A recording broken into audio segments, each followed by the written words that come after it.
Ang kwentong ito ay hango sa totoong buhay. Mula ito sa isa nating kabayan na itago na lang natin sa pangalang Nestor. Walang eksaktong taon, kabuyaw. Laki sa hirap si Nestor. Ito ang panganay sa 5 magkakapatid. Labandera ang ina, samantalang batugan naman ang ama. Kaya naman sa murang edad na 7 taon, namulat kagad sa katotohanan at nagbabanat na ito ng buto. Isa sa mga pinagkakakitaan ng batang si Nestor ay pangangalakal. Nangungulekta ito ng mga bote, dyaryo, at kung ano pang pwedeng maibenta o mailako. Bagamat maliit ang kita, nakakatulong naman ito sa pang-araw-araw ng pamilya. Bagamat nagpapasalamat, hindi maiwasang magreklamo ng nanay ni Nestor dahil bukod sa batugan ang ama, kakarampot lang ang kinikita ng mag-ina. Kinukuha pa ng ama upang ipangsugal, pambili ng alak o hindi kaya ipang babae. Labis na kinasama ng loob ng ina, ngunit hindi ito makaalis. Aminin man o hindi, mahal ng ina ang amo nito, kahit ganun pa man ang pakikitungo. Umabot sa 12 taong gulang sa Nestor. Wala pa ring nagbago sa sitwasyon. Hindi nakapag-aral ang binatilyo, pati na rin ang mga kapatid. Gustuin man ng mag-ina na pag-aralin ang ilan sa mga kapatid, maski ang pagpublikong paaralan ay hindi nila matustusan. At dahil lumalaki na si Nestor, hindi lang pangangalakal ang naging hanap buhay nito. Paminsan-minsan ay ume-extra sa construction ang binatilyo. Nilihim ni Nestor at ng ina ang dagdag kita. Gipit na kasi ang mga ito. Kaya minabuti ng binata na hindi malaman ng lasinggerong padre de pamilya ang kakarampot na kaligayahang natatamasa. Sa pag-e-extra sa construction, doon ito nakilala si Nathaniel. Mas matanda sa kanya ng 3 taon, ngunit mahirap din ang pinagdadaanan. Nung una madalas nag-aaway ang dalawa. Parehong nangangailangan ang mga binatilyo, kaya hindi maiwasang mag-agawan sa trabaho. Ilang buwan tumagal ang hidwaan ng dalawa. Umabot pa nga sa punto na magsasapakan na sana ang mga ito, ngunit pinigilan lamang ng mga katrabaho. Nagbago ang lahat nang malaman ng ama ang ginagawa ni Nestor. Labis ang galit nito at walang awang binugbog ang ina. Bagamat patpatin, ginawa pa rin ang lahat ni Nestor upang makatulong. Sa tulong ng alak at pagiging palamunin, hindi nakapalag si Nestor sa ama. Bukod kasi sa mas malaki ang pangangatawan, iba ang lakas sa taglay nito. Ilang pasa at bali ng buto ang natanggap ni Nestor matapos ang away. Nakuha din nito ang 1 linggong pinaghirapan ng binatilyo. Maigpit na niyakap ng ina at mga kapatid. Nadurog ang puso ni Nestor sa mga luha ng ina. Ngunit hindi nito maiwasang magkaroon ng sama ng loob. Kahit na hindi nananakit ang ina. Para kay Nestor, may papel din ito sa kanilang sitwasyon. Kung kaya lamang ni Aling Minerva na iwan ng asawa, hindi na sana nila kailangan pang pagtiisan ang masamang ugali ng kanilang ama. Kinabukasan pumasok muli si Nestor sa trabaho. Nakita ng mga kasama ang mga pasa at tila nabaling buto. Dahil sa kondisyon ng binatilyo, ibinigay nila kay Nathaniel ang trabaho na sana'y idadagdag sa kikitain nito. Halos naluwa si Nestor dahil wala na nga itong pera. Hindi pa ito makakapagtrabaho dahil sa sakit na nararamdaman.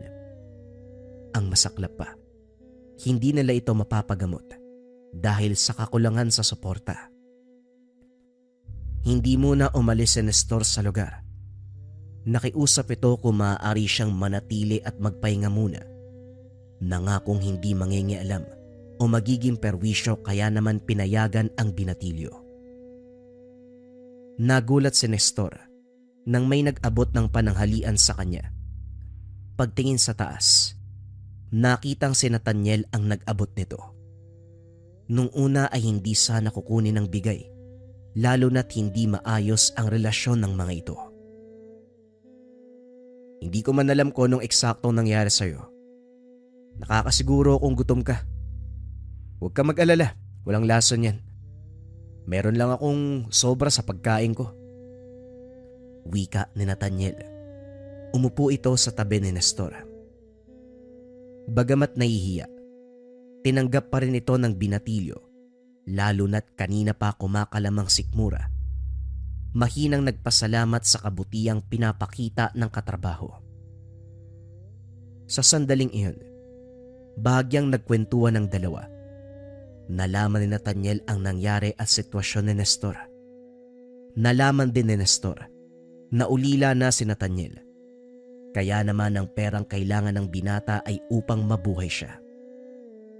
Nalaman din ni Nestor na tila palaboy-laboy ito at panandaliang namamalagi muna sa lugar na pinagtatrabahuhan. Kaya naman naging palaban ito sa pagtatrabaho. Simula noon, naging malapit na ang dalawa. Ang ilang buwang hidwaan sa isang iglap ay nawala. Kagad itong napansin ng mga katrabaho at kanilang kinatuwa. Oh, huwag niyo sabihin na naging magkasintahan na kayo. Wika ng katrabaho. Nagtawanan ang iba. Natawa din ang dalawa. Bagamat inaasar na hindi tunay na lalaki, kampante naman ang mga ito sa pagkalalaki nila, kaya hindi sama-sama ang loob. Isa sa mga lubos ay pinagpapasalamat ni Nestor sa kaibigang si Nathaniel ay ang pagtulong nitong makaalis sa poder ng ama. Pinagplanuhan ng dalawa ang lahat. Buong tiwala ni Nestor ibinigay ang kinikita nito kay Nathaniel. Hindi naman sinira ng binata ang tiwalang ibinigay, kaya kalaunan nagkaroon ng sapat na pera upang makalayo. Dala-dala ang 4 na kapatid at ang ina. Naglakas loob ang dalawang binata na palihim na dali ng mga gamit at lumuwas sa lugar na walang makakakilala sa kanila. Sa probinsya nakapag-aral ng maayos ang mga kapatid. Nagpatuloy sa paglalabada ang ina. Nakahanap din ng ibang trabaho si Nestor at Nathaniel. Naging maayos naman ang pamumuhay ng pamilya sa tulong ni Nathaniel. Lumipas ang ilang taon, hindi pa rin natinag ang samahan ng dalawa. Nagkaroon ng kanya-kanyang kasintahan. Si Nestor ay nagkaroon ng asawa at kalaunan ay nabiyayaan ng anak. Habang si Nathaniel naman ay may kasintahan, wala pang balak magpamilya ang dalawa dahil mas bata ang babae. Nais nitong magkaroon muna ng magandang trabaho bago magpakasal. Nirespeto naman ni Nathaniel ang hiling ng kasintahan. Labis itong hinangaan ni Nestor. Isang araw, may lumabas na balita na may mga dayuhang pupunta sa kanilang lugar. Nag-aalok ito ng trabaho sa mga lalaking malalakas ang katawan. Napakalaki ng sweldong inaalok. 60,000 sa loob ng isang linggo, Nathaniel. Parang hindi totoo yung sinasabi mo. Oo nga kahit ako hindi makapaniwala sa alok. Pero ang sabi, ang mga matatanggap daw ay bibigyan kagad ng kalahati bilang paunang bayad. At kapag natapos ang isang linggo, doon palang ibibigay yung susunod na kalahati. Kahit na 30,000 kagad, hindi ka nalugi dun ah. Ano kayang trabaho yan? Pagmimina daw Ang kaso, 6 lang ang matatanggap. Wala naman siguro mawawala kung susubukan natin, di ba? Kung hindi matatanggap, edi ayos lang. At least sinubukan natin. Sumang-ayon si Nestor sa payo ng kaibigan. Hinanda ng dalawa ang papeles at pumunta sa lugar. Tila nalula ang dalawa sa haba ng pila. Kahit madaling araw pa lang ay libo-libo ang nagbabaka sakaling matanggap. Bagyang nainaan ng loob si Nestor. Sa dami ba ng mga aplikante, tila imposibleng mapansin sila. Halos 18 hours ang lumipas bago nakarating sila Nestor at Nathaniel sa harap. Inabot ng dalawa ang papeles. Sinagot ang mga katanungan. Maikli lamang ang proseso. Sinabihan sila na tatawagan na lamang kung sakaling mapili. Hindi maiwasan ng dalawang umasa na sila ang matatanggap. Kahit na malabo, nagbabakasakali pa rin ang mga ito na sa pamamagitan ng milagro ay makukuha sila. Ayos lang sa akin kahit isa lang yung matanggap, no? Pangako, kung ako man yung makukuha, hatiin ko yung matatanggap kong sahod. Kahit 15. Malaking halaga na yun, ha? Huwag kang mag-alala kasi yan din naman yung iniisip ko. Kahit na mas maganda talaga kung pareho tayong makuha, ayos lang sa akin kahit isa. Lumipas ang 2 linggo. Wala pa ring balitang natanggap ang dalawa. Kalaunan, tinanggap ng mga ito na hindi sila napili. Nagpatuloy na lang sa kani-kanilang trabaho ang dalawa. Isang hapon habang papauwi, nagulat si Nestor nang salubungin ito ng anak. Tuwang-tuwa at kitang-kita rin sa mukha ng asawa ang kasiyahan. May hawak itong papel at kagad pinakita kay Nestor. Napatalon sa tuwa, kagad niyakap ang pamilya. Nagmamadaling lumabas si Nestor upang puntahan ang kaibigan. Tulad ng pinangako, tutuparin ni Nestor na ibibigay ang kalahati ng sweldo kay Nathaniel. Laking gulat ng dalawa nang magpang-abot ito sa daan. Parehong may hawak na papel, sabay ng ngumiti. Nagkaroon ng maliit na pagdiriwang ang dalawa, kasama ang pamilya at kasintahan ng mga ito. Lumipas ang 1 linggo. Tapos na silang mag-ensayo. Mabigyan ng kagamitan. Nakalahad na rin ang mga gagawin.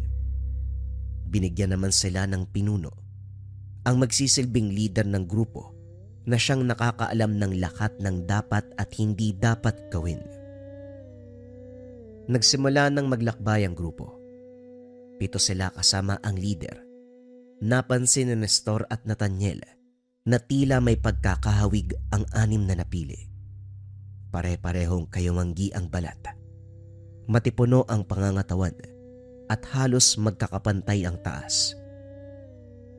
Napaisip ang mga ito na maaaring yon ang kwalifikasyon na hinahanap ng mga dayuhan.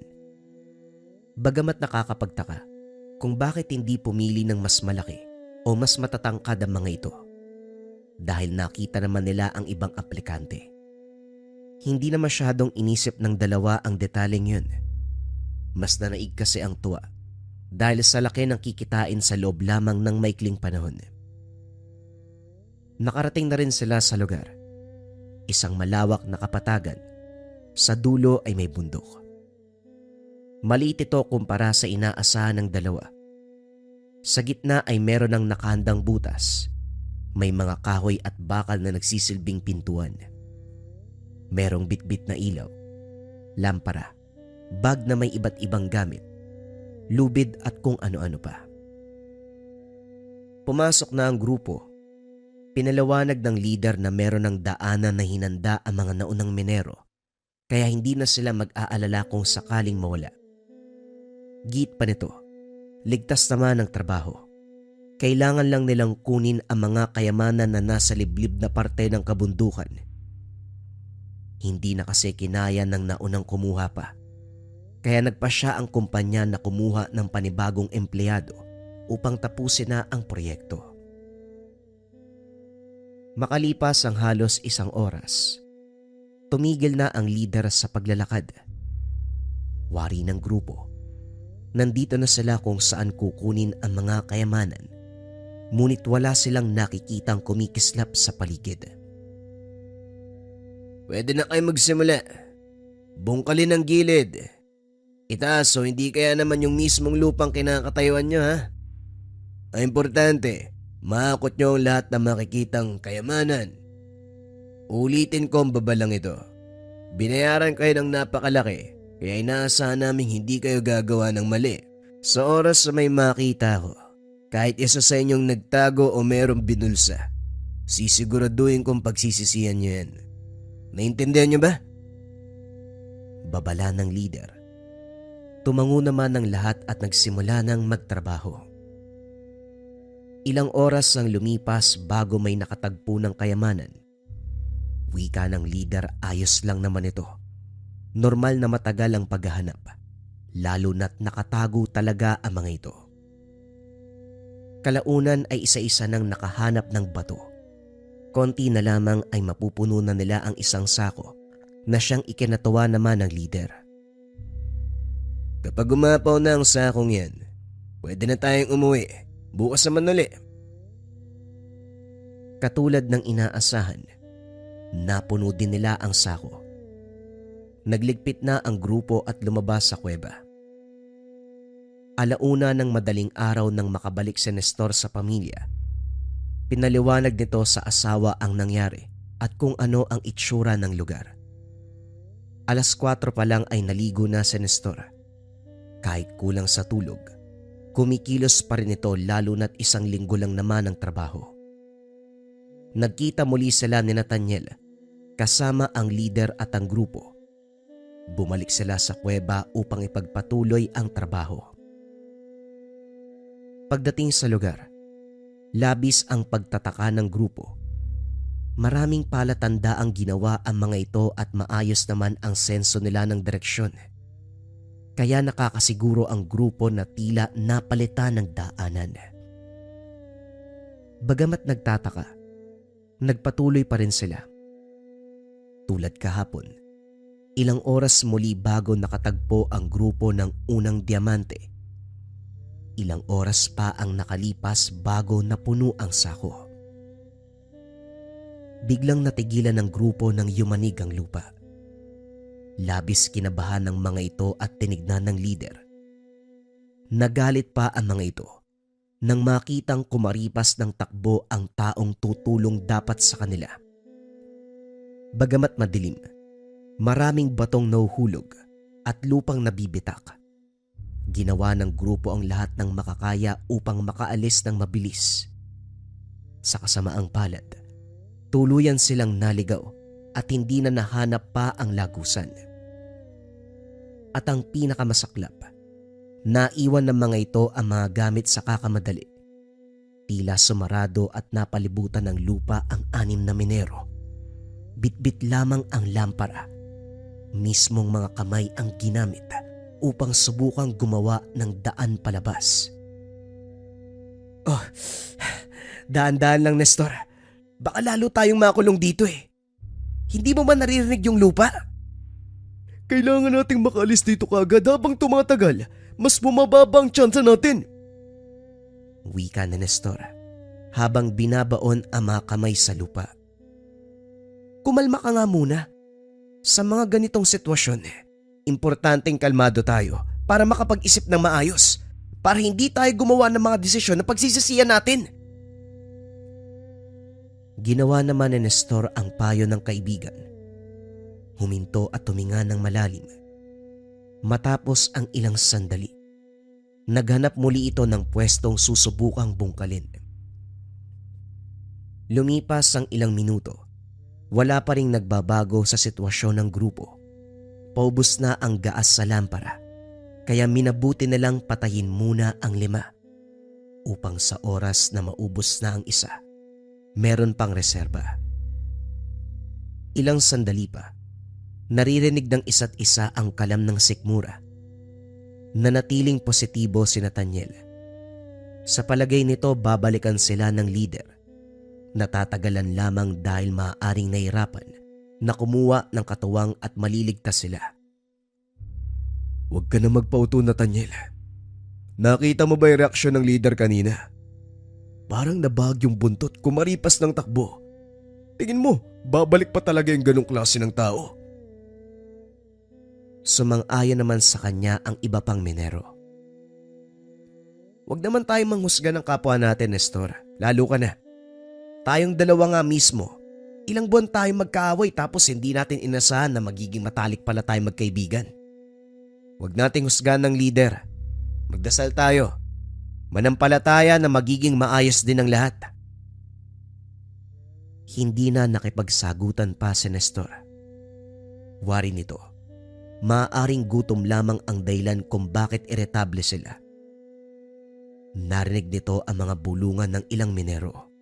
Lahat sila, kung ano-ano na ang sinasabi sa sarili. Habang tumatagal, mas tumitindi ang gutom na nararamdaman. Uhaw, pagod, at unti-unti nang nahihirapan sa paghinga. Ang pinakamasaklap, meron ng ilan na naihi na siyang naging dahilan ng pagbaho ng amoy. Nang mga panong iyon, gulong-gulo ang isipan ni Nestor. Naalala na lamang nito ang pamilyang naiwan kung sakaling hindi na makakabalik. May pumatak na kaunting luha sa pisngi ni Nestor. Kagad itong tinapik ng kaibigan. Hinaplos ang likuran. Tila sinasabing magiging maayos din ang lahat. Hindi na alam ng grupo kung ilang oras na ang lumipas. Ngunit dahil iisa na lamang ang lampara, siguradong hindi na ito magtatagal pa. Nagtayuan ng grupo para sa kanila. Hindi na babalik ang leader. Kapag nakita ko yung lalangin yun, ako mismo yung papatay sa kanya. Tama ka. Pagbabayarin natin yung kumpanya na nag-iwan sa atin dito. Wika na mga kasama.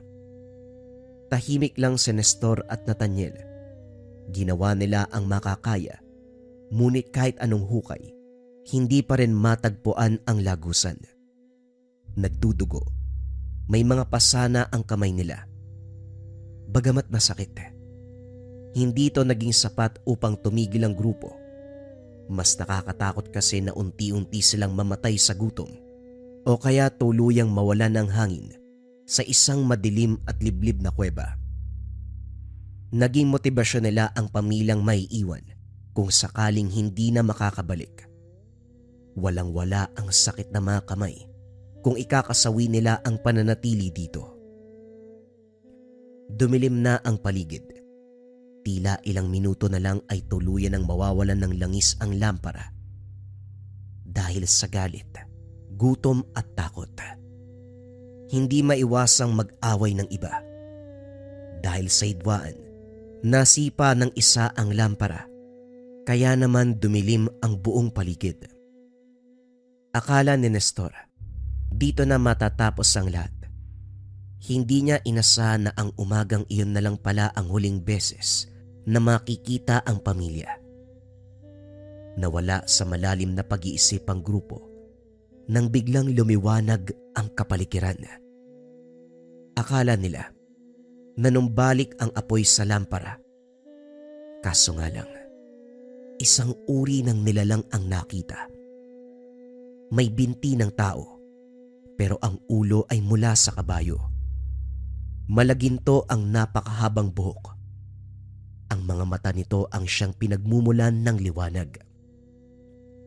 Takot na takot ang lahat dahil ito ang unang beses na nakakita sila ng ganitong uri ng nilalang. Makinig kayong maigi. Bagamat ginambala niyo ang aking pagpapahinga. Maawain akong nilalang. Meron akong iaalok sa inyo. Halos maiyak sa tuwa ang grupo. Sa wakas ay makakaalis na rin sila sa sitwasyon. Bakit kayo nagdiriwang? Hindi nyo ba alam na lahat ng bagay ay merong kapalit? Ibabalik po namin yung lahat ng nakuha namin. Pangako po yan. Opo, palayain mo lang kami. Hindi na namin gagambalain ang lugar mo. Hindi ko kailangan ng mga bato. Napakarami ko niyan. Ang mismong hibla ng aking buhok ay ginto. Anuin ko mga bagay na yan na tanging mga taong sakimang nangangailangan. Anong gusto mong kapalit? Kapalit ng kalayaan namin. Kung hindi ka mapapasaya ng ginto at mga bato, siguradong wala kaming ibibigay sa'yo. Lalo na't mahirap lang estado ng buhay namin. Katulad ng aking nabanggit, Ako ay patas na nilalang. Hindi ko na kailangan ng mga kinuha nyo. Pero ano ang katumbas ng buhay ng isang tao? Hindi nakasagot ang grupo. Hindi nila alam kung ano nga ba ang katumbas ng buhay ng isang tao. Ano ba kayong mga mortal? Simple ang kasagutan. Upang maisalba ang buhay ng isa, isa rin ang may iwan. Teka, anong ibig mong sabihin? Katumbas ng kalayaan ng isa sa inyo ay kamatayan ng isa pa. Sa madaling salita, 3 lamang ang makakaalis dito ng buhay. Bakit hindi na lang lahat palayain mo? Bakit kailangan pa mamatay ang ilan sa amin? Oo nga naman, makapangyarihan kang nilalang. Paalisin mo na kami. Ang gintong buhok ng tikbalang ay unti-unting nagbago. Umitim ang buong anyo ng nilalang. Bagamat purong itim, nakikita pa rin ito dahil napapalibutan ng matingkad na pulang aura. Ang kaninang gintong mga mata, napalitan ng pula, nanlilisik at galit na galit. Anong karapatan niyong magreklamo? Hindi marunong tumanaw ng utang na loob. Sinira niyo ang aking tahanan. Ninakaw niyo ang aking mga gamit.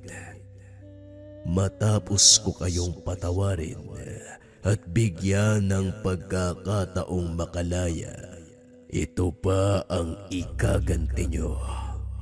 Ilang segundo lang ang ibibigay ko upang kayo ay magpasya. Kapag natapos at hindi pa rin namatay ang 3 sa inyo, lahat kayo ay kukunin ko. Naglaho sa hangin ang nilalang. Bagamat wala ito sa harapan, ramdam na ramdam ng 6 ang presensya nito. Madilim, ngunit nasisinagan sila ng pulang ilaw. Kahit hindi malinaw, sapat ito upang makita nila ang mga pangyayari. Hindi inaasahan ni Nestor na masasaksiyan niya ang kayang gawin ng mga desperadong tao. Gutom, uhaw, pagod, takot. Nag-away-away ang 4 na kasama. Kumuha ng iba't ibang gamit upang patayin ang isa't isa. Napansin ni Nathaniel na tila tumitibok ang paligid. Napagtanto na senyales na ito ng bilang. Pagkamatay ng isa sa mga minero. Ganyan nga. Makakalaya ka na. Sa isang iglap, naglaho ang minerong nakapatay ng isa. Nakita ng dalawa ang pangyayari, kaya't lalong naging agresibo ang mga kasama. Duguan ang mata ng isa, habang ang isa ay hindi na makatayo. Bagamat nalamangan ang nalumpo, hindi ito tumigil at lumalaban pa rin kahit dehado na. Kumuha ng napakalaking bato ang nabulagan ng isang mata. Kahit sobrang bigat, nagawa itong buhatin ng lalaki, kaso nga lang natapilok siya, dahilan upang sa kanya mismo malaglag ang bato na siyang ikinamatay. Tumayo si Nathaniel upang tapusin sana ang buhay ng lumpo. Kitang-kita na naghihingalo na at hindi na ito makakalaban. At para mailigtas silang dalawa ni Nestor, hindi inasahan ni Nestor na ang kalmado at mabuting kaibigan ay nakaisip ng ganitong bagay. Laya ka na rin. Hindi naabutan ni Nathaniel ang kasama. Nagkatitigan na lamang sila ni Nestor at Nathaniel. Titig na titig si Nathaniel sa kanya. Bagamat malalim ang pagkakaibigan, hindi maiwasan ni Nestor na matakot sa pangyayari. Kaagad itong tumayo at tila nagabula ng dalawa. Kaagad kumuha si Nathaniel ng matalas na bato, sinundan ng kaibigan. Bakit ka tumatakbo, Nestor? Tapusin na natin to! Hindi mapigilan ni Nestor ang maluwa. Kalaunan ay tumigil na si Nestor sa pagtakbo. Hinarap nito ang kaibigan. Hinanda ang sarili. Huwag ka mag-alala, kaibigan. Hindi mo to kasalanan. Huwag mo sanang kalimutan na kahit anong mangyari, itinuring kita bilang pamilya. Wika ni Nestor. Ano bang sinasabi mo dyan? Bilisan mo na. Ilang segundo na lang ang natitira. Hindi maintindihan ni Nestor ang pangyayari. Inabot ni Nathaniel sa kanya ang bato. Pakiusap, bilisan mo na. Ikaw ang dapat mabuhay. Patayin mo na ako. Naiyak na lamang si Nestor. Sinigurado na isang hampas lang sa ulo ang kailangan. Ayaw ng kaibigang makitang mahirapan ito. Matapos ang isang napakalakas na lagapok, nakahandusay na si Nathaniel. Naliligo sa sariling dugo. Niyakap ni Nestor ng napakaigpit ang katawan ng kaibigan. Ang taong tumulong, itinuring siyang pamilya. Sa kamay niya mismo namatay. Hindi matanggap ni Nestor na ganun-ganun na lamang. Hindi na nito makakasama muli ang kaibigan. Ang lahat ng alaala ay maiiwan na lamang sa nakaraan.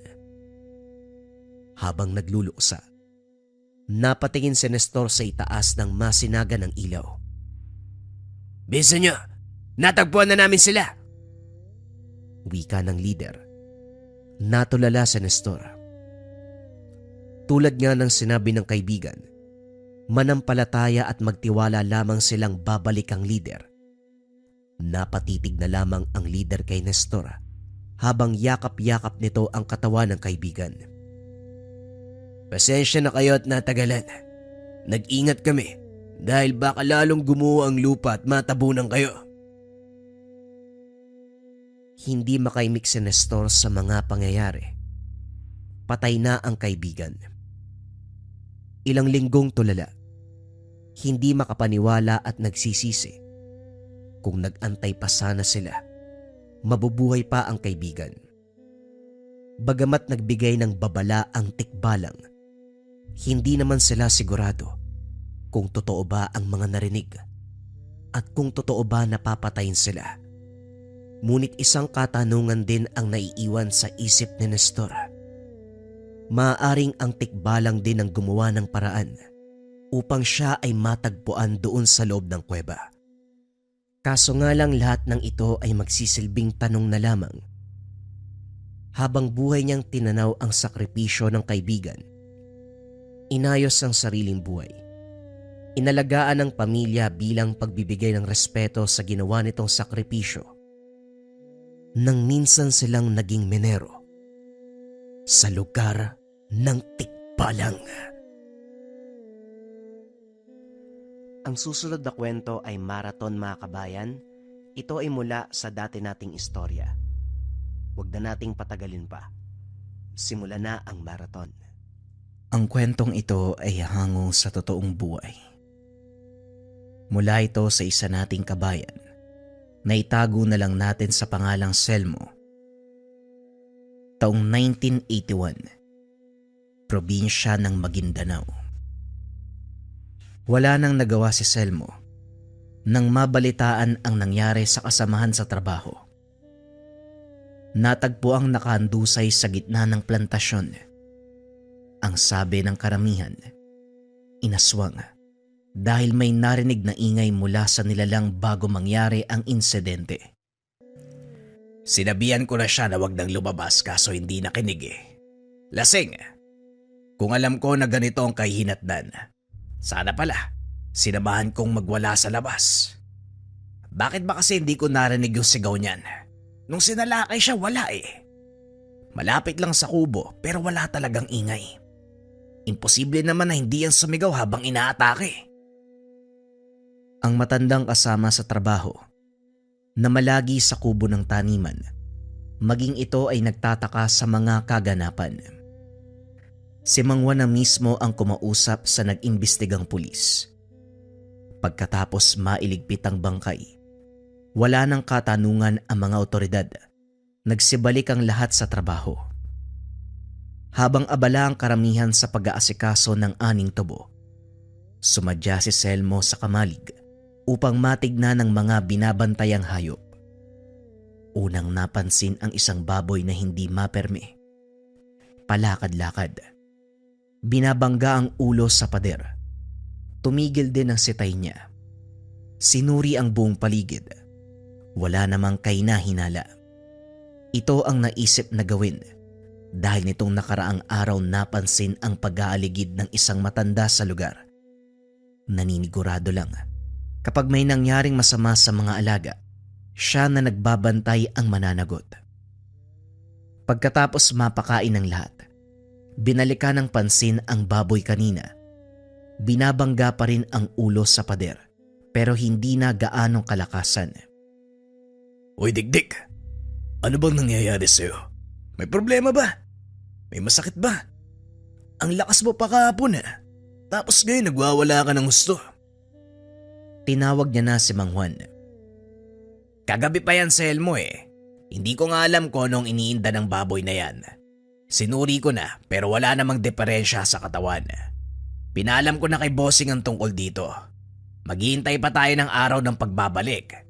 Semana Santa, kaya doon muna mamamalagi sa probinsya ng asawa niya. Huwag mo masyadong isipin. Ganito talaga kapag may alaga. Darating ang punto na magkakasakit yan. Tumango na lamang si Selmo. Sumama sa matanda para tumulong sa paghakot ng mga aning tubo. Habang nagtatrabaho, napansin niya ang nagwawalang aso sa dulo. Nagsitakbuhan na mga kasamahan upang maiwasang makagat. Tahol ng tahol. Naglalaway at sa bawat taong makita ay hinahabol. Sa puntong ito ay biglang nahinto ang lahat ng gawain sa taniman. Oy Berto, wag mo nang patuin. Hayaan mo na, baka lalo magwala yan Madedehado ka pa. Kayo dyan, tumakbo na kayo. Magsialisa na kayo. Sinubukan nilang pigilan ang aso subalit hindi kayang awatin. Nagwawala ng husto. Inararo ang mga pananim sa kabilang sakahan. Maging ang mga aning tubo ay nagulo din. Lahat ng mga trabahador ay nagtungo ng kubo. Hindi maaabot ng mabangis na aso dahil mataas ang bakod. Dumarami ang nagwawalang hayop ngayon Nung isang linggo may nakita ako dun sa kabilang sityo. Nung isang araw meron din tapos ngayon naman.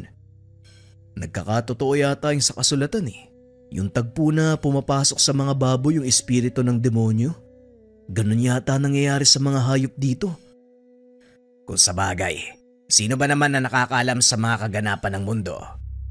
Walang makakahula sa mga mangyayari kaya posible ang sinabi mo. Pedro, isa pa. Kasagsagan ng Semana Santa, patay ang ating Diyos. Kinakabahan ako. May pinapabantayan ding mga hayop ang mga amo natin. Paano kaya kapag nagwala din ng ganyan yung mga baboy? Maging si Selmo na nakikinig ay kinilabutan ng wala sa oras. Ang ibang trabahador, nagpaalam na uuwi na lamang kaysa makipagsapalaran sa aso na naroon pa rin sa taniman. Pinayagan na ni Mang Juan dahil maging ito ay hindi na nais pang bumalik doon. Mas pipiliing pagalitan ng amo kaysa ibuwis ang buhay sa nagwawalang hayop. Pagsapit ng hapon saka lang sila naglakas ng loob na sumuri. Patay na ang aso. Nakatihaya sa gitna ng tubuhan. Sila din ang naglibing dahil nasa lupang pinagtatrabahuhan. Selmo, mas malalim pa yata sa hukay ang iniisip mo Ano bang problema? Huwag ka na matakot, patay na yung aso, wala na magagawa yan. Nang mapansin ang pananahimik ni Selmo. Hindi naman po. Napapaisip lang ako kung bakit nagkaganito mga hayop. Parang wala yatang pinipili. Bigla na lang nagwawala yung mga hayop sa lugar. Hindi pa nga natin ay pagluluksa yung kasama nating namatay. May bago na namang problema. Sa sinabi niya, napaisip si Mang Juan. Sadali nga, buti nabanggit mo yung namayapa nating katrabaho. Nung isang araw, napansin ko wala sa sarili. Parang yun nangyari sa aso kanina. Sinunggaban pa nga ako Tignan mo, nadaplisan ng kutsilyo nung inambahan ako. Hindi ko masyadong inisip kasi matagal nang kakilala. Pagpasensya na lang, kako baka may pinagdadaanan din yung tao. Bumalik naman siya sa wisyo. Kahapon umaga pa lang naglalasing na. Tapos bago dumilim nagwawala uli eh. Sinabihan ko wag lumabas pero hindi nagpapigil. Magdamag ako nagintay hanggang sa natagpuan na wala na palang buhay. Mang Juan, bakit hindi mo sinabi yan sa pulis kanina? Makakatulong yung mga impormasyon na yan para makita nila yung salarin. Selmo, hindi ko detalyadong sinabi ang lahat kasi pakiramdam ko may mali eh. Ilang taon na kami magkasama dito sa tubuhan ni Bigoy. Nauna pa nga siya kaysa sayo. Mabait ang batang yon. Nahiyangang humindi sa mga utos kahit pagod na pagod. Ay nako, may mali ako nakita sa nangyari. Hindi ko lang mailagay sa salita. Hindi magawang kumontra ni Selmo sa matanda. Kilala niya ang pagkatao nito. Lahat ng kutob ay nagkakatotoo. Siya rin naman hindi matanggap na basta na lamang namatay ang dating kasama. Ang pinalabas ay inatake sa puso. Ngunit iba ang hinala niya. Nung nilapitan ang katawan kanina, may samyu ng nilalang. Hindi man ganon katindi, pero mararamdaman ng bakas. Alam kong iba ang hinuwa mo, Selmo. Kilala kita, bata. Antingero at albularyo ang pinagmulan mong angkan. Naniniwala ako na nananalaytay sa ugat mo ang galing sa pagkilatis kung ang bangkay ay pinatay ng ordinaryong tao o ng ibang nilalang. Tama ba ako? Gulat na napatingin si Selmo sa matanda. Hindi inasahan na maririnig ito sa kanya. Sa katunayan, tama si Mang Juan tungkol sa kanyang pinanggalingang angkan. Pero matagal nang pumanaw ang mga ninunong antingero at albularyo. Siya na lamang ang naiwan na piniling ilihim ang pagkatao kanino man. Hindi rin matandaan kung kailan ito aksidenteng nabanggit. Paano niyo po nalaman ang tungkol dito? Wala naman ako nasabi ah. Nung una hindi ako sigurado. Napansin ko na kamukha mong yumaong si Mang Kulas. Hindi ko pinuna kasi baka nagkataon lang at wala kang kinalaman sa matandang antingero. Nang tumagal nakita ko ang tangan mong medalyon eh. Ganyan ang tinanga ng matanda noon na pumuksa sa maraming aswang na dumarayo sa iba't ibang bahagi ng lugar. Hindi ako pwedeng magkamali. Hindi mo rin naman itatanggi, di ba? Tama ako. Hindi nakasagot si Telmo. Si Mang Juan ay humarap sa mga kakarating lang na pulis upang magsagawa ng karagdagang katanungan tungkol sa pagkamatay ng kasamahan. Pagdating ng tahanan habang nagpapahinga sa bakuran, napansin ni Selmo ang takbuhan ng mga dumaraan. Dali-daling napatayo upang maiwasang mabangga ng mga kalalakian saan-saan sila tumatakbo. Nawakan niya ang isa, tinigil niya upang makausap. Ito naman kumakaila. Naku, andyan na yung asong baliw. Ito na mismo ang nagsara ng pintuan.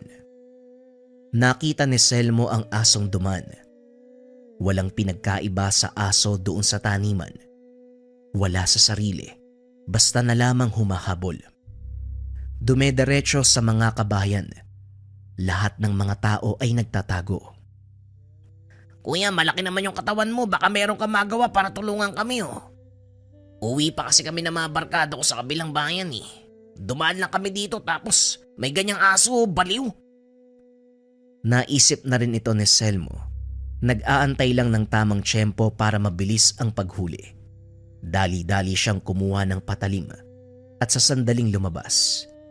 Dumirekta sa kinakatayuan ng aso at saka walang pagdadalawang isip na tinaga. Paulit-ulit hanggang sa umandusay. Lumapit din ang isang kapitbahay. Hinampas ang ulo gamit ang dalang kahoy. Animal, saan ba galing yung asog to? Dumarami yung nababaliw na hayop ngayon ah. Ganito ba talaga kasama ang paligid? Kahit ang mga hayop, nawawala na sa wisyo. Sinuri ni Selmo ang katawan ng aso. Meron siyang kakaibang naaamoy. Sa katunayan, itim na enerhiya ang nararamdaman sa loob ng nilalang. Sige na, Selmo. Kami nang bahalang magligpit dito.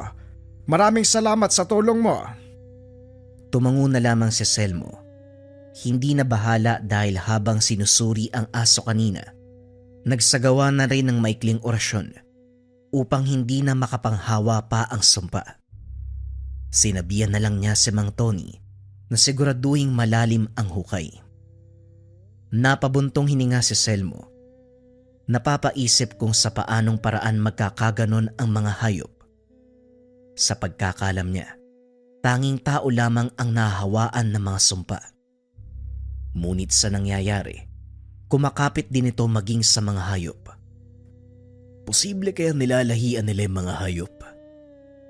Paano naman? Aswang na nagbabalat kayong hayop pwede pa. Pero yung yayang gawin ng hayop, parang ang hirap isipin eh. Patuloy na naguguluhan sa takbo ng pangyayari. Nagkipit balikat na lamang. Paglipas ng ilang oras, muling nabulabog ang pagpapahinga nang marinig ang sigawan mula sa labas. Pagdungaw ng bintana, isang malaking baboy ramo ang nagwawala sa mga kabayan. Naroon si Mang Tony at iba pang kalalakian na sinisikap pigilan ang nilalang. Pero sa laki at lakas, hindi magawang lapitan. Nangangamba para sa sariling kaligtasan. May ilang tumilapon pagkatapos banggain. May isa pang napayaw dahil sa lakas ng kagat. Kumilos si Selmo. Habang papalapit ay palihim na nagkakarga ng orasyon. Nakita niya kung paanong unti-unting bumagal ang kilos ng baboy ramo. Hindi nagtagal ay humandusay at nangisay. Dito na nagsilapitan ang mga kalalakian. Paulit-ulit na hinambalos ang hayop. Ano ba tong nangyayari sa lugar natin? Kung ano-ano na lang yung sumusugod, mamaya hindi na lang hayop yung sumalakay dito eh. Kahit ako natatakot na eh. Maliliit pa yung anak ko, paano kung mabiktima sila? Mamaya pasukin yung bahay namin eh. Tayo-tayo lang ang magkakasangga dito. Malayo ang kabilang sityo. Kung ano man ang kaganapan, magtulungan na lang tayo. Nakikiusap ako. Sana makisa ang lahat para sa kaligtasan natin. Maging mapagbatsyag sa lahat ng oras, lalong-lalo na tuwing gabi. Naging mahigpit ang lahat ng tao doon sa baryo. May mga kalalakihan din na patuloy na nag-iikot sa lugar. Patuloy naman na nag-iisip si Selmo. Hindi mapakali sa kaganapan. Sumapit na lang ang umaga, walang nakuwang sagot sa mga katanungan. Pagdating ng taniman, pinatawag siya ni Mang Juan para pag-usapan ang gagawin sa baboy. Nagwala ito kagabi. Naging mas mabangis. Maging ang ibang alagang hayop ay nadamay. Kinagat ng kinagat hanggang sa mamatay. Kung hindi ako nakarating kaagad, malamang ubos na ang lahat ng baboy natin. Walang matitira. Tumawag na ako kay Bossing. Walang maisagot, nangihinayang eh. Ito pa naman yung pinagkakakitaan niya. Yung nagwawalang hayop nasaan na? Nalibing niyo po ba? Hindi pa nalilibing eh. Wala ako ibang kasama. Nagpaalam yung mga katrabaho natin na hindi muna papasok eh. Kaya hindi ko natapos yung paglilibing, nanakit yung katawan ko, kakahila. Mabuti na nga lang dumating ka eh. Ikaw na lang kaya yung tumapos. O sige, walang problema. Ako nang bahala sa lahat. Magpahinga po muna kayo. Ako nang bahala dito. Pagkalis ni Mang Juan, sinuri niya ang katawan ng baboy. Sa bandang tenga nito, isang napakahabang itim na sinulid ang nakuha. Kumpirmado, ginagamit ng mga nilalang ang hayop upang guluhin ang mga taga-baryo. Mahusay ang isang to ha. Gumagamit ng mga hayop para matakot ang mga taga-sityo. Sinong lapastangan yung gagawa nito? Tinapos niya na ang paghukay. Isiniksik ang lahat ng patay na baboy at saka sinunog. Sinabayan na rin ang orasyon upang masiguradong hindi na kumalat ang sumpa. Selmo, akala ko naman kung anong sunog. Kailangan ba talagang silaban ng mga katawan yan bago ilibing? Ano ba sa tingin mong mangyayari sa mga yan? Hindi ko lang alam manong kung maniniwala ka sa akin. Sinuri ko yung katawan ng mga baboy. Doon sa bandang tenga nila, nakakuha ako ng napakahabang itim na sinulid. Ginagamit sila ng mga nilalang. Kahit yung nangyari kay Bigoy, malamang konektado. Ang sabi niyo aswang ang pumatay sa kanya. Pagkatapos nun, Nagsisulputan ng mga hayop na nahawaan. Sa palagay niyo, nagkataon lang ba yun? Maging si Mang Juan ay napaisip sa sinabi niya. Pareho silang natahimik habang pinagtatagpi-tagpi ang kaganapan.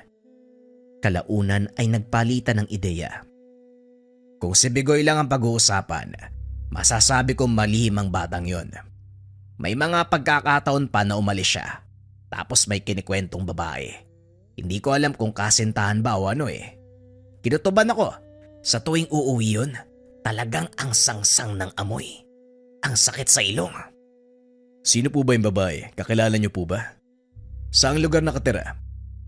Yon ang hindi ako sigurado, pero sa pagkakatanda ko, doon sila banda sa Sapa nagkikita eh. Ano ba gagawin mo? Nagsama ang dalawa papunta doon sa Sapa. Sinuri ang paligid. Naghahanap ng bakas sa makakapagturo kung anong klaseng babae ang kinikita ng yumaong kasama. Hindi nagtagal. May nakita silang babae sa hindi kalayuan. Kaharap nito ang isang ligaw na aso. Tinatawlan ng tinatawlan hanggang sa bigla na lamang kumalma ang aso. Lumapit sa kanya. Kitang-kita nila na may kung anong nilalagay mula sa tenga nito. Nang pakawalan ay biglang nangisay. Pagkalipas ng ilang sandali ay biglang bumangon. Naging mas mabangis. Nagsimulang tumakbo. Binabangga ang bawat mararaanan. Kahoy man o nagkukumpulang mga bato. Binalikan nila ng pansin ng babae. Kumaripas na ito ng takbo pagkatapos silang makita. Dali-daling sinundan. Pero ang aso ang nakita sa bandang unahan. Naagaw ang kanilang pansin dito at napalaban. Diyos ko, alam na natin ang dahilan kung bakit nagkakaganito ang mga hayop. Sikapin mong mahuli ang babae niyo, Selmo. Patayin mo kagad!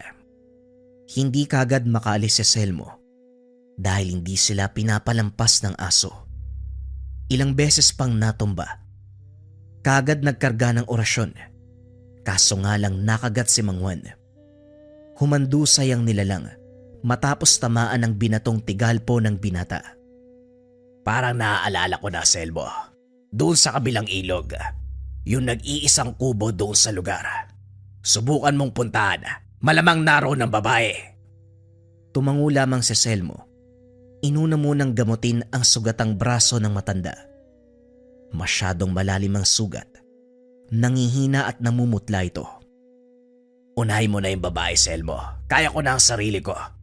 Kung hindi ka pakikilos, malamang may gagawin na namang kasama ng demonyong yon. Huwag muna kayo magsalita, Manong. Pupuntahan ko rin ang babaeng yun. Tatapusin ko lang yung panggagamot ko sa'yo. Kailangan maagapan dahil malalim ang sugat. Ilang sandali pa natapos na ang gamutan. Inantay muna ni Selmo na umayos ang pakiramdam ng matanda bago iniwanan. Pagsapit ng gabi, hinanda ang sarili para sa gagawing pagtugis. Bitbit lamang niya ang itak na bigay ni Mang Juan. Tiwala sa sarili at sa tangan. Bukod sa mga ito ay wala ng ibang kargada. Pinuntahan niya ang sinabing ilog. Bumungad kagad ang nag-iisang kubo. Ilang sandali pa naramdaman na ang presensya ng nilalang. Nakita niya ang paglabas ng isang babae. Madilim man, pero naaaninag niya ito. Sinusuri ang paligid. Para bang napansin ang kanyang pagdating. Ngayoy ay hinahanap ang pinagtataguan niya. Hindi nagtagal ay nag-anyong aswang. Pagapang-gapang na sumuot sa kakawayan. Nasa bandang unahan niya lang si Selmo. Pero hindi niya nakikita ang binata. Bumalik ito sa anyong tao. Bumalik sa tahanan. Samantala dahan-dahan ng kumilos si Selmo. Lumapit siya doon sa kubo. Ang buong akala niya ay hindi siya napansin ng nilalang. Bago pa tuluyang makapasok ay sinunggaban ng aswang. Ganap na ang anyo nito nang magkaharap sila. Sunod-sunod na kalmot ang binitawan sa kanya. Sinasalubong ni Selmo ang bawat atake nito. Maliksi ang kilos at malakas.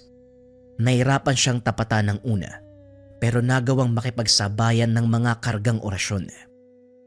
Nanghina ang nilalang ng tamaan ng tigalpo.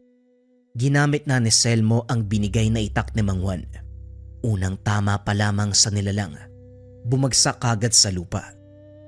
At upang makasiguro, pinugutan niya ng ulo. Sinamantala niya ang pagkakataong masilip ang kubo. Doble ingat dahil marupok ang mga kahoy. Walang ibang nasa loob kung hindi mga bote ng langis. Hinila ni Selmo ang katawan ng aswang patungo sa loob. Maging ang tahanan ay sinindihan. Pinanood niya ang unti-unting pagkasunog nito. Matapos ang kaganapan, umuwi na ng tahanan. Sa puntong ito umayos na ang kalagayan ni Mang Juan. Pinaliwanag niya ang nangyari sa babaeng aswang. Tuwang-tuwa naman ang matanda nang malamang matagumpay na napuksa. Mabuti naman napatay mo yung babaeng yon. Kahit papano pakiramdam ko, nabigyan natin ng hustisya yung pagkamatay ng kaibigan natin. Sumalangit nawa ang kaluluwa niya. Ilang araw ang lumipas matapos nun. Wala nang nangyaring panggagambala. Naging payapa ang paligid. Dumaan ang Semana Santa. Hindi nasundan ng anumang kababalaga ng lugar. Malaki ang pagpapasalamat ni Selmo at Mang Juan. Tama ang kanilang tinugis. Tama ang napatay. Mas minabuti nilang ilihim ito sa mga kababaryo upang hindi na maglikha ng anumang usapin na maaaring magdulot ng mas malaking problema. Ang mahalaga para sa dalawa, ligtas na ang mga tao sa panggagambala ng aswang. Ang kwentong ito ay hango sa totoong buhay. Mula ito sa isa nating kabayan na itago na lang natin sa pangalang Gimbo. Taong 1989, probinsya ng Bohol. Hindi mapakali si Giler habang pabalik-balik ng lakad sa harapan ng pintuan. 10 oras na ng gabi pero wala pa ang kapatid na si Gimbo.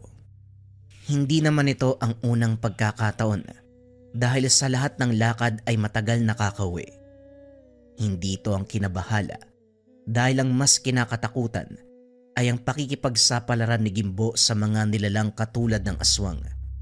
Sa katunayan, isa siyang antingero na tinutugis ang bawat halimaw na mababalitaan, nasa lugar man o karatig bayan. Matagal na itong ginagawa. Lihim nung una dahil walang ideya si Giler. Nalaman na lang nung minsang nasaksihan ang inkwentro. Hindi kasi nagpaalam kung saan lugar pupunta eh. Sana nasundo kita. Pag uwi mo marami ka na namang pasa. Kuya kasi, kung makasaba ka sa laban, akala mo pusa ka na maraming buhay eh. Napapalakas ang pagkamot sa ulo sa inis. Ilang sandali pa, sinalubong ang kapatid ng matanaw sa labas. Oh, anong oras nagising ka pa? Ilang beses ko bang sasabihin sa'yo, mauna ka sa pagtulog. Walang oras yung pag-uwi ko eh. Mapupuyat ka na naman yan eh. May pasok ka pa bukas. Kuya, ako kamong dapat magtanong. Anong oras na oh? Sandali nga, may sugat ka ba? Nagdurugo yung balikat mo oh. Akma sanang hahawiin ni Giler ang damit ng kapatid upang masuring mabuti ang bahaging iyon. Kaso nga lang mabilis itong umiwas. Wala akong sugat. Hindi sa akin galing ang dugo na to. Sa kalaban yan. Napaaway ako habang pauwi kaya natagalan eh. Ang hirap kasing itumba ng nilalang eh. Pero ayos din naman. Nailibing na. Yang ka na naman kuya eh. Sumasaba ka na naman sa mga nilalang na yan eh. Bakit ba kasi hindi ka nalang umiwas? Sa susunod mapapahama ka na dyan. Hindi natin alam kung kailan ka puprotektahan ng tangan mong bertud. Yung albularyo nga sa kabilang bayan. Yung matanda na namamatay sa inkwentro. Partida marami nang alam yun ha. Bago sinagot ni Gimbo ang katanungan ng kapatid, pumasok muna sila ng tahanan. Doon pinag-usapan ang mga bagay-bagay. Tama ka. Si mga pong ang nasawing albularyo sa nangyaring inkwentro nung nakaraang linggo. Ang sabi ng mga kapitbahay, matagal nang may umaligid sa tahanan ng matanda eh. Walang nakalam ng eksaktong oras, pati araw kung kailan naganap. Nakita nila yung albularyo na wala ng buhay. Nakatihaya pa sa paanan ng hagdan. Nangingitim ang katawan. Pugot ang ulo. Kung hindi napada ng isang magkakahoy, walang makakatuklas. Tignan mo na kuya. Alam ko naririndi ka sa akin pero hindi ako magsasawang magpaulit-ulit sa'yo. Mas malalim na yung kaalaman nun sa'yo oh. Ikaw pa kaya kuya, ilang taon ka pa lang oh. Baka naman pwede mo nang itigil yan. Kailangan ba talaga kapag meron kang bertud, kikilos ka para manugis ng aswang? Siguro naman pwedeng hindi. Natawa si Gimbo sa sinabi ng nakababatang kapatid. Matanda siya ng maygit 10 taon, pero parang si Giler ang panganay dahil sa inaakto. Pwede naman ang sinasabi mo, pero madrama ang tungkulin ng manunugis eh. Hayaan mo, aalagaan at ingatan ko mabuti ang sarili ko sa oras ng engkwentro. Walang mangyayaring masama sa kuya mo. Ako pa ba? Seryoso yung usapan natin, nagagawa pang maghambog. Ayos naman ako. Nakita na kitang nakauwi eh. May pagkain sa mesa. Pagtiyagaan mo na lang yung niluto ko, yun lang naman yung meron tayo eh. Mauna na ako sa pagtulog, maaga pa yung pasok ko. Nagpunta ng kusina si Gimbo. Hindi para kumain, kundi para magtimpla ng kape at tumithit ng tabako. Magmula nang magkaroon ng tangan, madalang na lang makaramdam ng gutom. Palagi siyang nauuhaw, kung kaya't inumin ang nilalantakan. Hindi alak kung hindi tubig o kape. Bihira lang din antukin. Walang kapaguran. Kaya kahit sa gabi gumagawa ng mga bagay-bagay, depende sa maisip. Katulad ng pagkukumpuni ng mga sirang gamit. Minsan naman gumagawa ng bangko gamit ng kawayan. Walang nabubulabog kahit mag-ingay ng mag-ingay dahil nasa kalagitnaan ng malawak na palayan ang kanilang tahanan. Pagkatapos magkape, lumabas si Gimbo at tinanaw ang taniman. Maliwanag ang buwan ng mga sandaling iyon, kaya naaninag ang nasa paligid. Hindi nagtagal, anino ng tao ang nakita sa kalayuan. Kahit may distansya, sigurado sa nakikita dahil isa ito sa kakayahan ng tangan. Hinayaan lamang sa pag-aakalang lasing na ginabi sa daan. Madalas may nakakatulog na lasenggo sa palayan. Pero nang balikan ng tingin, hindi tao, kundi aswang. Walang pagdadalawang isip na kumaripas ng takbo. Hindi hinayaang makatakas ang nilalang. Hinabol ito hanggang sa maabutan. Bumungad ang takot ng nilalang nang maramdaman ang presensya ni Gimbo. Naaamoy ko pa ang dugo ng tao sa'yo. Yung dugo ng biniktima mo. Saang lugar ka ng biktima? Inihanda na ang panabas. Hindi sumagot ang nilalang. Salip nag-intay ng pagkakataong tumakas. Panay ang pag-atras nito habang nasa manunugis ang tingin. Binabantayan ang bawat galaw upang madaling makaiwas kung sakali. Kaso nga lang nabasa ni Gimbo ang ganitong kilos. Isang kurap lang. Lumatay sa katawan ng aswang ang talim ng panabas. Nag-iwan ng mahabang sugat mula sa muka hanggang sa tiyan. Kamuntikan pang mahati ang katawan nito. Ang pangit ng laban ngayon. Hindi man lang ako pinagpawisan. Kaya ayoko nakikipagto sa ordinaryong aswang katulad ng isang to eh. Nakakawalang gana. Kinabukasan, maagang nagtungo sa pamilihan si Gimbo upang makabili ng kakailanganin sa bahay. Habang abala sa pagtitingin sa mga paninda, napansin niya ang pamilyar na presensya. Hindi pa ito nakikita pero nakilala na. Pagkatapos magbayad, dumiretso sa pag-uwi. Ilang sandali pa ay natigilan. Hinarang siya ni Arnold. Isang lalaki na may lahing aswang na palaging naghahamon ng away. Parang nagmamadali ka yatang umuwi ah. Halika dito. Magsubukan muna tayo. Papawis ba? Sa ibang araw na lang. Marami pa akong gagawin sa bahay ngayon eh. Pero bakit ba nagyayaya ka tuwing tarikang araw? Ayaw mo ba sa gabi? Pabor pa yun para sa'yo. Eh bakit naman kailangan sa gabi? Kung pwede namang gawin sa umaga. Mas mainam maliwanag. Maraming makakanood. Maraming makakakita. Naduduwag ka na naman Hindi ka pumapalag. Sino bang naduduwag sa atin? Sa tuwing babanggitin ko ang salitang gabi, doon tayo magtuos. Ayaw mo kong paunlakan. Nagbago ang reaksyon ng kausap. Nagmamadaling umalis. Nang makitang may grupo na magsasaka na papalapit sa kanilang kinalalagyan, tumabi si Gimbo. Hinayaan ang mga ito na makadaan. Sumunod na rin siya. Nagmamadaling umuwi para maabutan ang kapatid. Kaso nga lang nakaalis na ito. Kagad ding kinutuban ng mapansin ang mga kalmot sa lamesang nasa bakuran. Bagong hulma lamang ito at noong nakaraang araw, siya mismo ang gumawa. Wala itong gasgas. Sinuri ng mabuti ang mga kalmot. Hindi gawa ng anumang patalim o matulis na kahoy o anumang bakal. Inamoy ang aroma. Samyo ng nilalang. Sira ulong Arnold. Dumaan pa talaga dito sa bahay para magkalat. Nagyayabang sa ganitong paraan pero hindi naman kayang pumalag sa gabi. Makalipas ang ilang sandali, napansin ang paparating na magsasaka. Kagad sinalubong dahil papalapit sa bahay. Gimbo, mabuti na abutan kita. Akala ko nakikigapas ka ng palay sa kabilang taniman yung kapatid mong si Giler, pinapasundo ng maestra na himatay.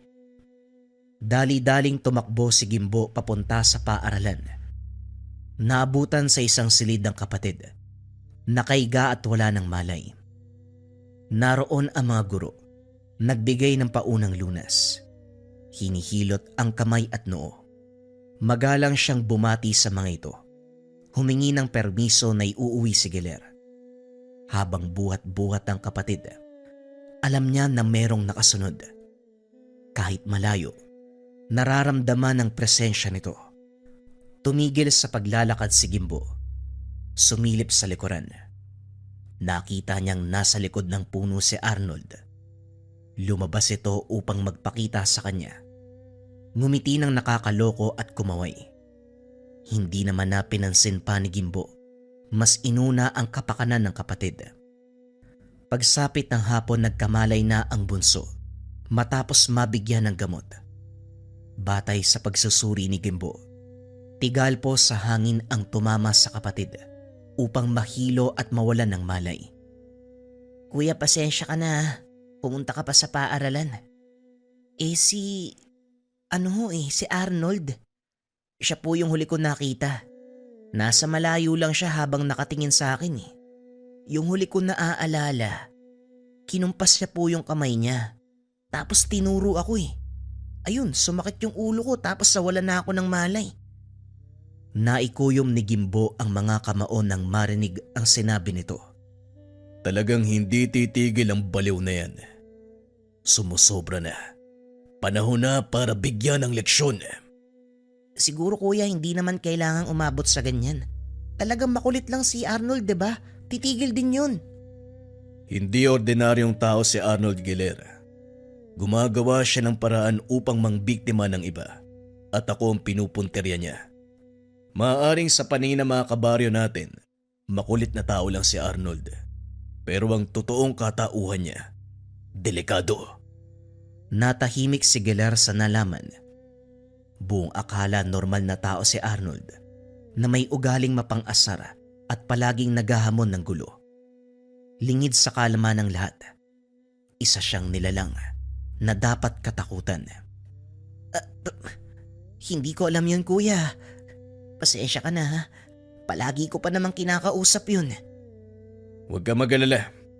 Mamayang gabi, dadalawin ko yun sa tahanan niya. Tignan natin kung anong gagawin niya. Gusto sanang pigilan ni Giler ang kapatid kaso ayaw magpaawat. Lumakad na ito gaya ng sinabi. Pinuntahan ang tahanan ni Arnold kaso nga lang walang nakita. Nagpatuloy sa paglalakbay si Gimbo. Sa bandang unahan, 2 estudyante ang nakita. May dalang sulo habang naglalakad. Alam na ni Gimbo ang mangyayari sa mga ganitong pagkakataon. Siguradong may tatambang sa kanila. Hindi nga ito nagkamali dahil pagdating sa unahan, gano'n na lamang ang pagsigaw ng dalawang kababaihan. Isang nilalang ang nagpakita. Kaso nga lang ang ipinagtataka ni Gimbo, ang samyo na taglay ng aswang, hindi kagaya kay Arnold. Ibang nilalang ang makakarap sa ngayon. Tinakpan niya ang muka gamit ang dalang panyo at saka inagaw ang atensyon ng nilalang. Buong puwersang tinadyakan ng katawan nito. Tumalsik ang nilalang sa puno pero kaagad ding bumangon. Kayong dalawa, sige na, umalis na kayo. Hoy Ulupong, huwag mo nang subukang sundan dahil hindi ka makakalagpas sa lugar na ito. Isa lang ang mangyayari ngayong gabi. Isa ang mamamatay sa atin. Hinugot ni Gimbo ang panabas mula sa nakasugbit na kaluban. Naghanda sa pag-atake ng nilalang. Hindi nagtagal nagsimula ang sagupaan sa pagitan ng dalawa. Panay ang pagsugod ng aswang. Mga ataking hindi pinag-iisipan. Halatang hindi pa sanay makipaglaban. Sinalubong ito ng patalim ni Gimbo. Buong puwersang binaon ang dalang patalim sa lalamunan. Inikot pa ito ng ilang beses upang lumala ang tama. Ay nako, paulit-ulit na lang. Bakit ba puro mahinang aswang yung nagpapakita? Hindi rin nag-iisip ano. Alam nang meron akong hawak na itak, talagang sasalubungin pa. Ay, mangmang. Matapos ng kaganapan ay sinunog ang bangkay ng aswang. Pagbalik sa daanan, nahinto dahil nasulyapan ang tahanan ni Arnold. Walang senyales na may tao, kaya dumiretso na lamang sa pag-uwi. Sa loob-loob ni Gimbo, umiiwas ito sa kanya. Kung nagtatago si Arnold sa gabi, kabaliktaran naman ang nangyayari sa araw. Siya pa ang may ganang pumunta sa tahanan ni Gimbo upang magamon. Una nitong kinulit si Giler. Umalis ka na nga dito. Alam ko na yung totoo mong pagkatao, sinabi ni Kuya Gimbo sa akin. Hindi mo na ako madadaan sa salita mo. Kilala na kita. Habang nakasilip sa nakasiwang na pintuan. Nasaan yung kapatid mo? Ilabas mo yung pinagmamayabang mong kuya. Balita ko nahanap pa ako noong gabi O nandito na ako ngayon. Bakit hindi siya magpakita? Giniba ni Arnold ang mga kagamitan sa bakuran. Winasak ang mga lamesa at upuan. Gayon din ang bahagi ng dingding. Natigil lang nang marinig ang sigaw ni Gimbo. Nakigapas lang ako sa kabilang taniman. Nanggugulo ka na rito. O nandito na ako. Anong kailangan mo? Inilapag ang kargang sako ng palay at saka hinugot ang panabas. Kagad namang umatras si Arnold pero ipinagpatuloy ang pangaasar. Hindi mo ako madadaan sa paninindak mo. O sige, simulan natin ang laban. Tirik na tirik ang araw. O ano? Wala kang gagawin ano? Yan ang gusto ko. Manigas ka sa Ines. Patuloy sa pagtawa habang dahan-dahang binabaybay ang daan palis ng lugar. Nasundan na lamang ng masamang tingin ni Gimbo. Kuya, bakit hindi mo ba kayang labanan yan? May problema po ba sa ganitong oras? Hindi ako pwede magpakampante, Giler. Ang bisa ng gamit ko, aktibo sa gabi. Sa umaga alam niyang mahina ang aking tangan. Pero hindi rin siya sigurado, kaya hindi naglalakas loob na lumusob yan si Arnold. Talagang nang bibwisit lang yung isang yan. Tinatansya niya ang bawat galaw. Tinatansya ang lakas ko. Isang pagkakamali lang, mapapatay ako ng taong yan. Mapangasara, tuso kung titignan. Pero matalino ang pamamaraan ni Arnold. Nang mga sumunod na araw, nagtaka si Gimbo dahil hindi nagpaparamdam si Arnold. Ang sabi ng nakakita, umalis ito sakay ng isang bus patungo kung saan. Walang nakaalam ng pupuntahan. Nakahinga ang antingero dahil sa wakas walang manggugulo. Naibuhos din ang buong oras at atensyon sa paggagapas ng palay. Sumasama siya sa mga magsasaka tuwing umaga at sa gabi. nakikiramdam sa paligid, rumeresponde sa mga taga-sityo. Nang mabalitaan ng kaganapan sa kabilang baryo, dali-daling pinunta ni Gimbo. Nalaman ang mga alagang kalabaw ng kakilala, dinali ng nilalang. Sa bilang na 10, isa na lamang ang natira. Ang usap-usapan, isang estranghero ang umaaligid bago nangyari ang pambibiktima. Humingi ng abiso si Gimbo na matignan ang katawan ng mga hayop. Sa pagsusuri, naamoy niya ang samyo ng aswang. Hindi na gaanong malakas ang kapit. Swerteng naabutan bago mawala. Bakas din sa pamamaraang ginamit. Bagay na nakita na noon. Sa isip niya, nasa hanay ng lahi ni Arnold ang aswang na sumasalakay dahil sa paraan ng pagpatay. Gimbo, ano ang nakita mo sa katawan? Sana may ideya ka. May tiwala ko sa'yo. Iaasa ko ang pangyayaring ito. Diyos ko, pinaghirapan kong pag-ipunan para makabili ng maraming kalabaw, tapos mamamatay na lang ng ganito. Kumpirmado, Manong. Aswang ang dumali sa mga kalabaw mo. Huwag kayo mag-alala. Hahanap ako ng paraan para makatulong. Pagkatapos ng pag-uusap, nagpaalam si Gimbo. Bumalik sa tanimang ginagapas. Sa pagpapatuloy ng gawain, hindi nakaligtas ang bakas ng mga yapak at paghawi ng mga palay sa gitnang bahagi. Hapon na ng mga sandaling ito, nakauwi na ang mga kasamang magsasaka. Siya na lamang ang naiwan dahil may tinatapos. Walang ibang tao sa paligid. Nagkaroon ng pagkakataong suriin ang mga bakas. Mula sa lupa hanggang sa dahon ng mga palay, naaamoy ni Gimbo ang samyo ng aswang. Katulad ng kumapit sa katawan ng mga kalabaw. Napakunot ang noo na may naalalang kaparehong amoy. Upang masiguradong hinala, nagpagabi sa taniman, nagbabaka sakaling bumalik ang nilalang sa lugar. Sa kubo nakaabang habang nagmamasid sa paligid. Humigpit ang kapit sa dalang panabas. Ilang sandali ang lumipas. Naaninag sa unahan ang lalaki naglalakad. Masyadong maliwanag ang buwan kung kaya't nakilala kung sino ito. Ganun na lamang ang pagngiti ni Gimbo. Palim itong sinundan. Nakarating sa pinakadulo ng taniman kung saan nakapastol ang mga kalabaw. Pumwesto ang lalaki doon sa lugar. Nagpahid ng kung anong langis. Dahan-dahang nagpapalit ang anyo. Mula sa pagiging tao, tinubuan ng maraming balahibo, kasabay ng paghaba ng mga kuko at pagtulis ng mga ngipin. Kagad siyang sumunggab at kumalmot, kinagat sa leeg. Habang maigpit na nakaamba sa likuran, humiyaw ang hayop, dahan-dahang bumagsak. Ang natirang kalabaw ay hindi matigil sa pagwawala.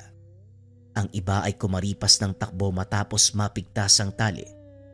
Akmang aatake sa naabutang hayop, pero natigilan nang tumama sa noo ang bato na hinagis ni Gimbo.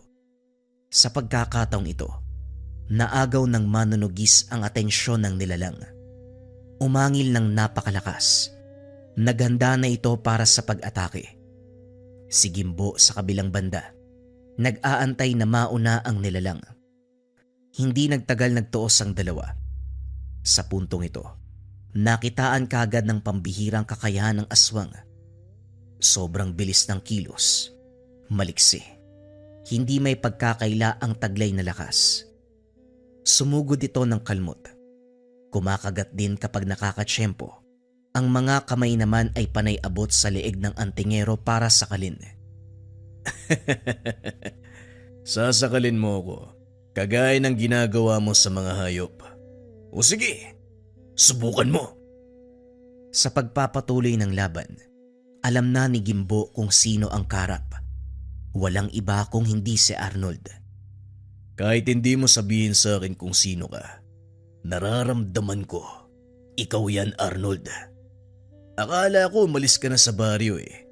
Nandito ka lang pala sa ibang lugar. Palihim na ng bibiktima. Malas mo lang dahil nahuli kita. Buong puwersang itinulak ng aswang ang mananugis. Dahilan para pansamantalang makalayo. Malakas na angil ang pinakawalan. Muli siyang sinugod. Si Gimbo sa kabilang banda, aminado sa sarili na humanga sa bilis ng nilalang. Walang tigil sa pag-atake, kaya tanging pagsalag lamang ang nagawa. Bagyang nainis sa sitwasyon dahil lumipas na ang ilang sandali ay hindi pa rin nakabuelo. Panay ang pag-ilag dahil kung hindi iiwas ay titilapon. Nang mga sumunod na segundo, mas lalo pang nahirapan ng bilisan ng nilalang ang kilos. Ilang beses pang natumba dahil sa lakas nito. Natigil ang sandali ang sagupan. Tumigil si Gimbo. Nagabol ng hininga dahil sa pagod. Nang mga sandaling ito ay naging kampante ang nilalang. Bumalik sa anyong tao at nagsalita. Nandito na tayo, Gimbo. Nagkita tayo sa oras na gusto mo. Hindi na sana ako nag-ingat. Hindi ka naman pala ganun kalakas. Inantay ni Gimbo ang susunod na gagawin. Nang makitang kampante si Arnold, buong puwersang hinila ang itak. Hinataw sa binti ng nilalang. Umangil lang napakalakas si Arnold. Ininda ang napinsalang bahagi ng katawan. Kagaya ng inaasahan, Arnold. Masyado kang mabunganga. Kaya yan din ang naging kahinaan mo. Hindi sumagot si Arnold. Panay lamang ito sa pagdaing. Sinubukan pang tumakas. Dahan-dahang gumapang. Sa sobrang bagal ng pag-usad, nakuha pang humithit ng tabako ni Gimbo. Nang mapansing bagyang nakalayo, sinundan at hinila ang buhok. Pinayagan kitang gumapang, pero hindi ko sinabi na pwede kang lumayo. Hinampas niya ang ulo ni Arnold sa lupa at muling binalian upang hindi na makagalaw. Naupo sa malaking bato si Gimbo. Pinapanood ang paghihirap ni Arnold. Maawa ka, Gimbo. Hindi na ako manggugulo. Hindi na ako mambibiktima sa atin. Aalis na ako. Lilipat ako sa ibang lugar pakiusap. At sinong baliw na tao na papayagan kang mabuhay? Gayong alam ko na mambibiktima ka sa ibang lugar. Parang naging kasabot mo pa ako sa mga pambibiktima mo. Hindi pwede. Pasensya ka na, kaibigan. Pero kailangan mo nang mamatay. Sinaksak niya ang leg ng aswang. Ilang beses na pinaikot ang talim upang mas lumala ang pinsala. Pagkatapos nun, pinugutan ng ulo ang aswang. Sinunog ang buong katawan. Matapos ng kaganapan, dahil ang alam ng mga tao ay umalis na ito sa lugar, walang naganap kay Arnold. Si Gimbo sa kabilang banda, nagpatuloy sa buhay. Sa umaga abala sa paghahanap buhay at sa gabi, ginagampanan ang tungkulin sa sityo. Dito lamang aktibo ang kanyang tangan. Sa tuwing sasapit ang dilim, isa itong uri ng gamit na binigay ng mambabarang sa kanya. Isang uri ng kulay pulang bato. Galing man sa kaliwa ang nabigay na tangan, ginagamit niya naman ito para sa kabutihan. Ito ang pinanghawakan ni Gimbo nang iwanan sa kanya ng maestro ang tangan. Hindi niya sinundan ang yapak nito, na ginagamit ang kaalaman upang mamerwisyo sa ibang tao. Ginamit niya ang bertud ng pulang bato upang makatulong sa kapwa. Nung una mga kabayan, parang sobrang hirap maniwala patungkol dito sa bisa ng Gabay Medalyon. Etong suot-suot ko. Eto kasing Gabay Medalyon mga kabayan, ang bisa nito ay pampaswerte at gabay sa career, health, love life, and finance. Yung 4 na aspeto ng buhay.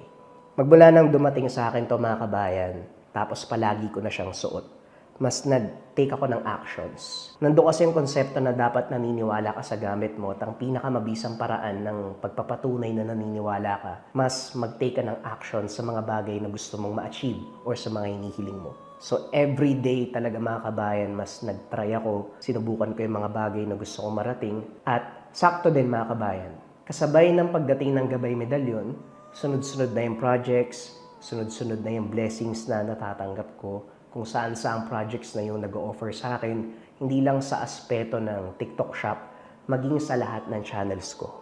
At syempre, yung pinakamalagang aspeto mga kabayan, baliwala kasi yung dami ng projects mo or dami ng blessings kung hindi ka disiplinado. For me kasi mas doon nakakatulong yung gabay medalyon. So sa pang-araw-araw, kung paano mo mas aalagaan yung mga bagay na ibinibigay sa'yo, doon siya pinaka pumapasok eh.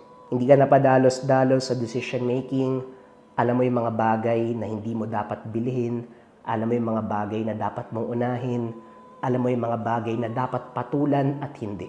Doon ko mas nakikita yung bisa sa akin ng gabay medalyon. Mas clear yung concept ng mind, mas naaalagaan ko yung mga blessings na dumadating. So bukod sa mga pampaswerte na dumadating sa buhay, ang pinakamahalaga na kayang ibigay ng gabay medalyon, yung konsepto ng tamang decision sa araw-araw. Madalas, sa gut feeling, sa panaginip, or para may mga bumubulong sa isipan mo ng mga bagay na pwede mong gawin. Yan yung personal kong storya patungkol sa bisa sa akin ng gabay medalyon. Kung sakaling meron ka nito, pwede mo i-comment dyan sa baba kung anong journey nyo ng gabay medalyon. Pero kung interesado ka dito, pwede mong i-search yung shop ng Lika Merchandise.